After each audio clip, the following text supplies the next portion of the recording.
بسم الله الرحمن الرحيم يا أيها المزمل قم الليل إلا قليلا نصفه أو انقص منه قليلا أو زد عليه ورتل القرآن ترتيلا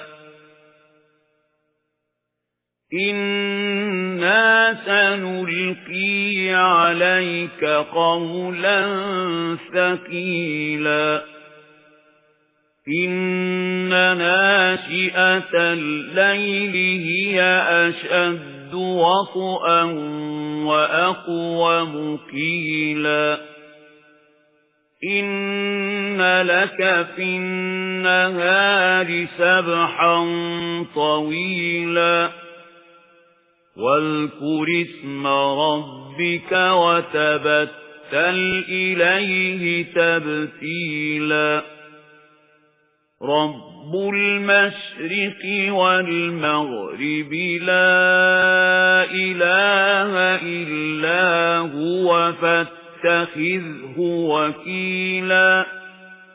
அத்தியாயம் அல் முஸம்மில் மக்காவில் அருளப்பட்டது. வசனங்கள் 20. அளவிலா கருணையும் இணையிலா கிருபையும் உடைய அல்லாஹுவின் திருப்பெயரால். போர்த்திக் கொண்டு படுத்திருப்பவரே, இரவில் எழுந்து தொழுவீராக, ஆனால் கொஞ்ச நேரம், அதாவது பாதி இரவு அல்லது அதைவிட சற்று குறைவாகவோ அல்லது கூடுதலாகவோ தொழுவீராக. மேலும் குர்ஆனை நிறுத்தி நிதானமாக ஓதுவீராக. சின்னமாக நாம் உம்மீது கனமானதொரு வாக்கை இறக்கப் போகின்றோம். உண்மையில் இரவில் எழுந்திருப்பது மனத்தை கட்டுப்படுத்துவதற்கு மிகவும் பயனுள்ளதாகவும் குர்ஆனை நேர்த்தியாக ஓதுவதற்கு மிகவும் ஏற்றதாகவும் இருக்கின்றது. பகல் நேரங்களிலோ உமக்கு நிறைய பணிகள் உள்ளன. இறைவனின் பெயரை நினைவுகூர்ந்து கொண்டிருப்பீராக. மேலும் அனைத்தையும் விட்டு அவனுக்காகவே ஆகிவிடுவீராக. அவன் கிழக்கு மேற்கு திசைகளின் அதிபதி ஆவான்.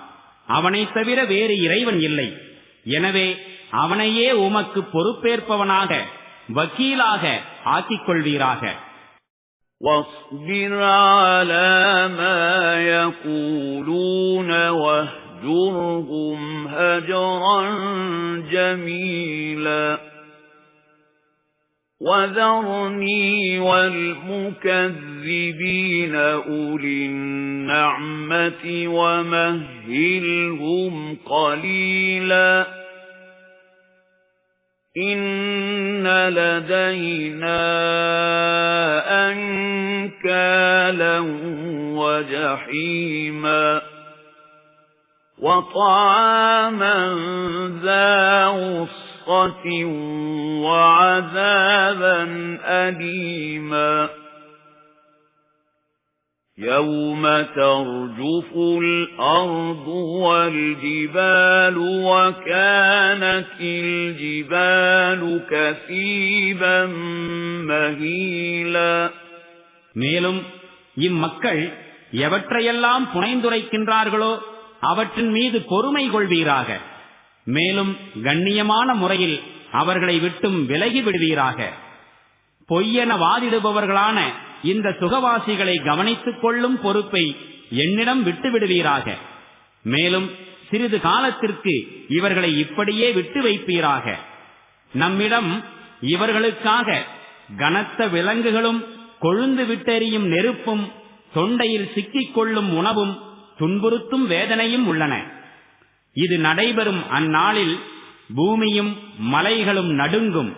மேலும் மலைகள் சரிந்து போகும். மணற்குவியலைப் போன்று ஆகிவிடும். إِنَّا أَرْسَلْنَا إِلَيْكُمْ رَسُولًا شَاهِدًا عَلَيْكُمْ كَمَا أَرْسَلْنَا إِلَى فِرْعَوْنَ رَسُولًا فَعَصَى فِرْعَوْنُ الرَّسُولَ فَأَخَذْنَاهُ أَخْذًا وَبِيلًا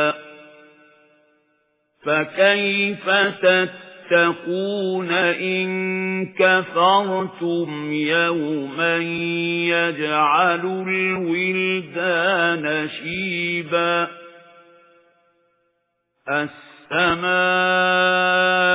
مُنفَطِرٌ بِهِ كَانَ وَعْدُهُ مَفْعُولًا إِنَّ هَذِهِ تَذْكِرَةٌ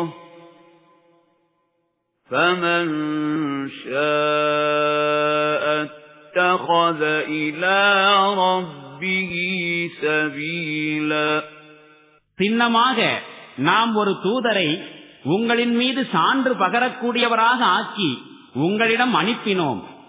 ஃபிரௌனிடம் நாம் ஒரு தூதரை அனுப்பியது போன்று.